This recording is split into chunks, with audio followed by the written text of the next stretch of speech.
Hello, my name is Susie Anderson. I am an online student of the University of Southern Queensland, and I am currently studying Self-Education and Society. This is Assignment 2 for EDC1200, a multimedia presentation addressing the question, how might education mediate difference and dominance? A recent article written by Kathleen Donaghy for the Sunday Mail had the headline, Black Day for Golly, Elder wants popular toy banned. The article discusses the once much-loved toys, which have been renamed Gollies, and how they are being snapped up by nostalgia-driven baby boomers.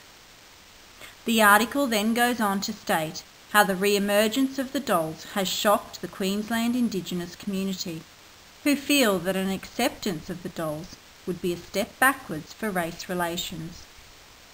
Indigenous elder Bob Weatherall, who is chairman of the Centre for Indigenous Cultural Policy, said the dolls were offensive and should be banned, stating, "It doesn't bring unity in a community, it doesn't bring back equity." The Gollywog doll was created by Florence Kate Upton in 1895 and appeared in her stories with two Dutch dolls. The Gollywog character also appeared in stories by Enid Blyton. These characters were often depicted as naughty and mischievous.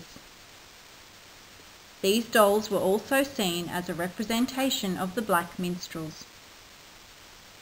The dolls certainly carry some very strong racial connotations.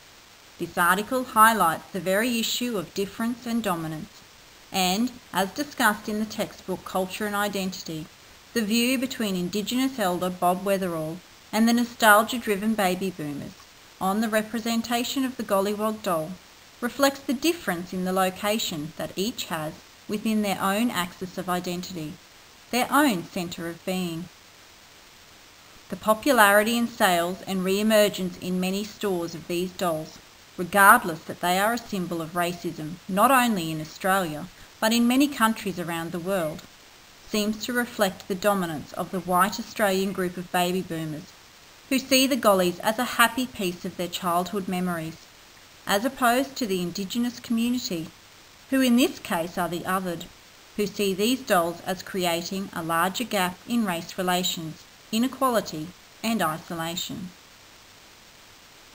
As discussed in the textbook Culture and Identity within Chapter 3, Applying Deconstruction, these dolls, much like the toothpaste image with a picture of a minstrel and labelled darkie, suggest a particular social location identified against and different from the powered or powerful. We have seen that racism can take on many forms, both violent and non-violent. Excluding and ignoring on the basis of race is a form of racism. There seems to be highlighted here a great lack of understanding and compassion to the racial undertones and the offence these dolls create within the Indigenous community. I would use this article to create an awareness and understanding of the feelings of those around us and how certain toys, symbols and words can all be forms of racism, which does not support inclusion and acceptance within our society and more closely within our classroom.